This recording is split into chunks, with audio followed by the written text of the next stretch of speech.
बंधुओं नमस्कार। कहानी संदेश। एक महाविद्यालय के प्राचार्य ने सीनियर सिटीजन डे के दिन उसी शहर के रिटायर्ड प्रोफेसर जो 90 वर्ष के हो गए थे और रिटायरमेंट के बाद उन्होंने वैदिक अध्ययन बहुत किया था, आचार्य दुर्गाचरण शुक्ला को आमंत्रित किया। वे प्राचार्य चैम्बर से उनकी प्रतीक्षा ही कर रहे थे, तभी कार उनकी कॉलेज के दरवाजे रुकी और वो प्राचार्य चैम्बर से निकले और सीढ़ियां उतरते हुए सबसे पहले उन्होंने उनको चरण स्पर्श किए। वो बोले, अरे अरे ये क्या करते हैं लड़के, क्या कहेंगे, आप प्रिंसिपल हैं। बोले, इस देश की ये गौरवशाली परंपरा है कि वरिष्ठों का सम्मान हमारे देश में होता है, छात्र भी तो कुछ सीखें। और प्राचार्य उनको सहारा देकर सीढ़ियां चढ़ाने लगे।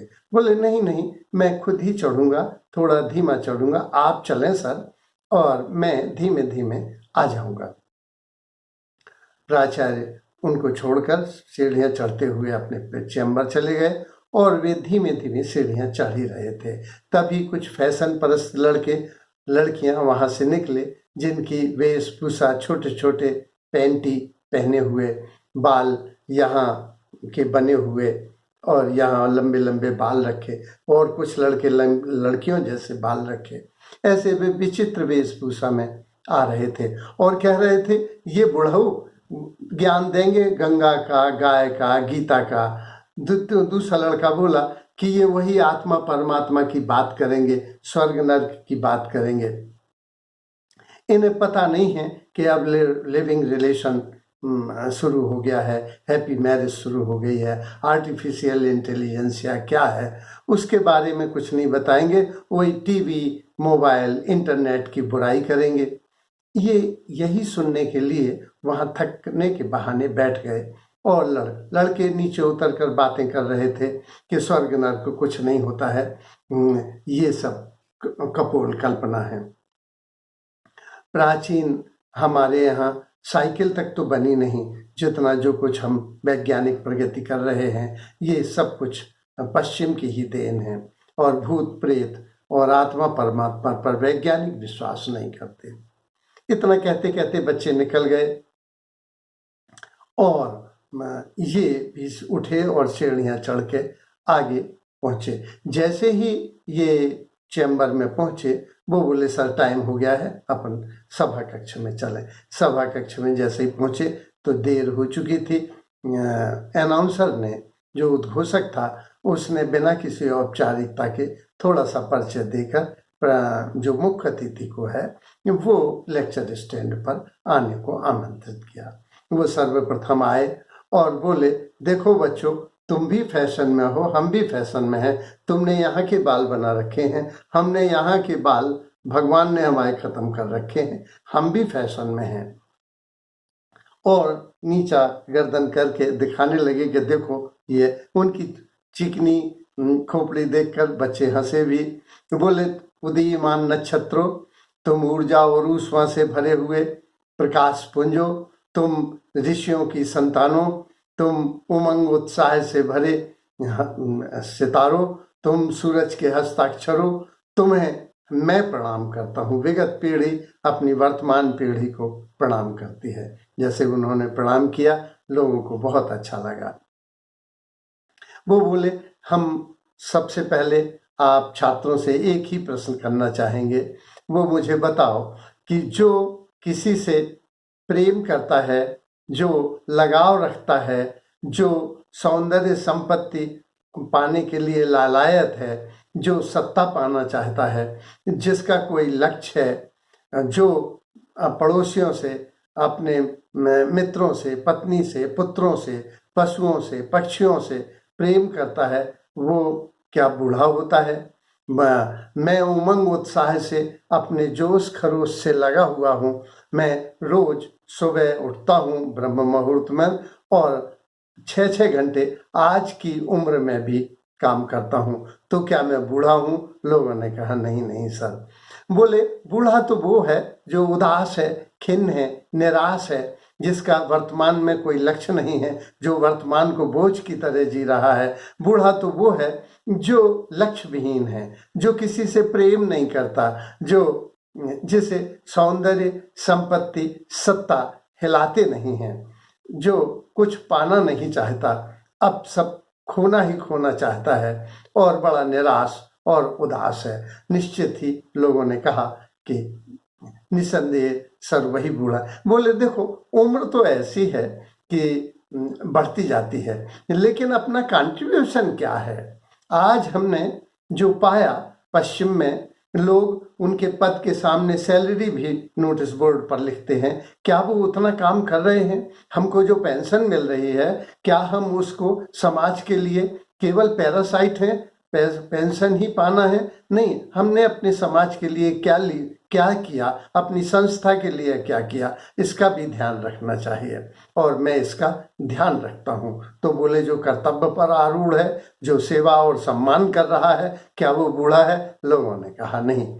फिर बोले कि प्राचार्य जी ने कुछ संदेश देने के लिए मुझको आमंत्रित किया है, तो मैं वो धर्मार्थ को, काम मोक्ष, पुरानी अवधारणाएं नहीं बताऊंगा, मैं बिल्कुल नहीं बताऊंगा। ये बताना चाहूंगा कि मनुष्य का कहीं स्थिति ये है, 4 एस हैं लाइफ के। एक जो है sex, selfishness, sacrifice and service. तो मनुष्य कहीं यही है, जब वो सेक्स की तरफ उसका चिंतन मनन चेष्टा करता है, प्रयास करता है, तो सेक्स उसकी जिंदगी में हावी हो जाता है। यदि वो अपने अपने का ही चिंतन कर रहा है, मैं और मेरे, मैं मुझको, अब सेल्फिश है, तो वो सेल्फिश की ओर बढ़ जाता है। ये 2 मनुष्य के नीचे के मार्ग हैं जहां वह प्रगति नहीं कर पाता। दूसरा जहां उसका उत्थान होता है वो सेक्रीफाइस है, जब कोई त्याग करता है। जैसे राम को हमने बहुत ऊंचा बना रखा है, मर्यादा, उन्होंने त्याग किया।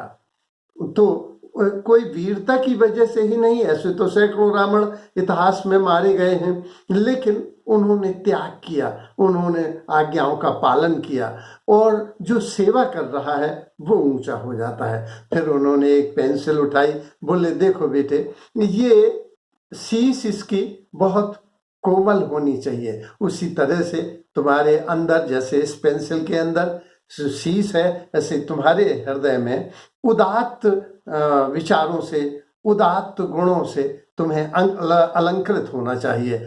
तुम में दया, क्षमा, उदारता, प्रेम, ये बसना चाहिए। ये शीश अच्छी हो तो सब अच्छा होता है। देखो, अगर अंदर अच्छा हो तो बाहर भी अच्छा होता है।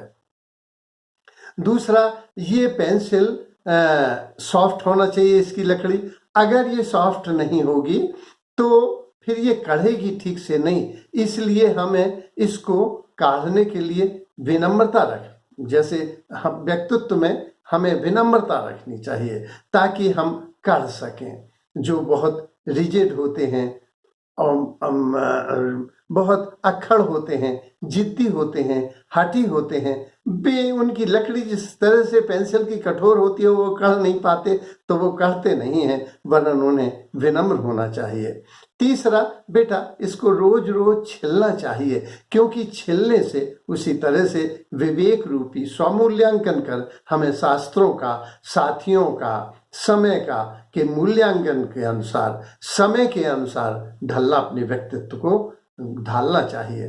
क्योंकि आज बहुत से शास्त्रों की डिकोडिंग जरूरी हो गई है। हम लोग भी महसूस करते हैं कि उसमें, क्योंकि अब द्वापर त्रेता का जीवन नहीं जिया जा सकता है, तो मनुष्य के आर्थिक मूल्य, उसके सामाजिक मूल्य, उसके प्रतिमान, उसके आदर्श समय के अनुसार बदलते हैं, तो इसको भी छिलते रहना चाहिए। दूसरा ये कि इसको कलर्ड बनाया गया है, जितना कलर्ड पेंसिल होगी उतनी जल्दी बिकेगी। तो उसी तरह से व्यक्तित्व के 2 जो बाहरी अंग हैं, जैसे वस्त्र, वाणी, विद्या, वैभव, बपु और वैभव, तो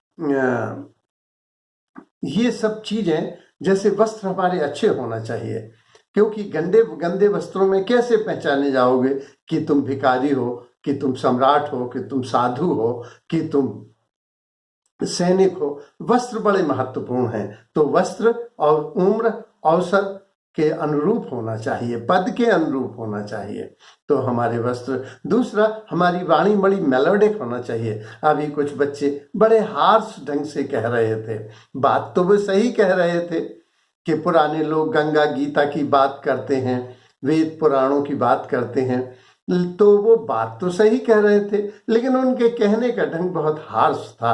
तो कठोर चीजों को भी जो नम्रता से कह देता है वो विनम्र माना जाता है, वह विद्वान माना जाता है। तो हम कठोर तथ्यों को भी, यहाँ लोग सामान्य तथ्य भी कठोर भाषा में कहते हैं। यही तो विद्वान और मूर्ख की पहचान है कि वह कठोर तत्वों को भी नम्र भाषा में जो कह दे वो विद्वान, और जो साधारण तत्वों को भी कठोर शब्दों का उपयोग करे वो मूर्ख। तो हमारी वाणी मेलोडिक होना चाहिए, प्रभावशाली होना चाहिए, उसका पिच सही होना चाहिए।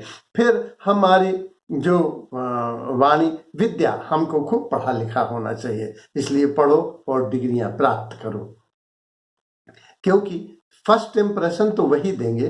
फिर है आपका वपु, नहाया धोया व्यक्ति अच्छा लगता है ना। वैभव, जब अपन टाई पहने हुए हैं, घड़ी पहने हुए हैं, कार से उतर रहे हैं, तो वैभव का भी अपना मूल्य है। इसलिए हमारा बाहरी भी अच्छे होना, इसका गेटअप भी अच्छा होना चाहिए। फिर पेंसिल की पकड़ भी मजबूत होना चाहिए। अगर बहुत मजबूती से पकड़ लेंगे तो हम कुछ लिख ही नहीं पाएंगे, इसलिए वो बहुत ढीले ढीले पकड़ेंगे तो आड़ा तिरछा लिखा जाएगा। इसलिए इसे सम करके, संतुलन करके हमें विवेक से इसको पकड़ना है। फिर जो चित्र तुम्हारे अंदर होगा वही तुम इसमें लिख सकोगे और आगे आने वाली पीढ़ियां उसको पढ़ेंगी, क्योंकि जैसे गले के बाहर जो चीज निकलती है उससे समाज प्रभावित होता है, संस्था प्रभावित होती है, और जैसे तुम अंदर ले जाते हो तो तुम प्रभावित होते हो। तो उसी तरह से पेंसिल से जो चित्र बनाने वाले हो उससे भविष्य तुम्हारा मूल्यांकन करेगा। जो तुम बोलने वाले हो, करने वाले हो, उससे तुमको तौला जाएगा। इसलिए बड़े विवेक से हमें काम लेना चाहिए और समय समय पर इसका मूल्यांकन कर लेना चाहिए। इस तरह से उन्होंने अपनी बात समाप्त की और बूढ़े जो एक्चुअली बूढ़े थे उन बूढ़ों से बुजुर्ग में उन बच्चे मिलना चाहते थे, और जो एक्चुअली बच्चे थे उनसे बुजुर्ग मिलना चाहते थे। इसलिए सभा समाप्ति के बाद बुजुर्गों से बच्चे मिले और बच्चों से बुजुर्ग मिले, और बच्चों ने उन्हें बहुत स्नेह और सम्मान दिया, बुजुर्गों ने भी उन्हें बहुत प्यार दिया। इस तरह से संतुलन से समाज व्यवस्थित हो सकता है। धन्यवाद।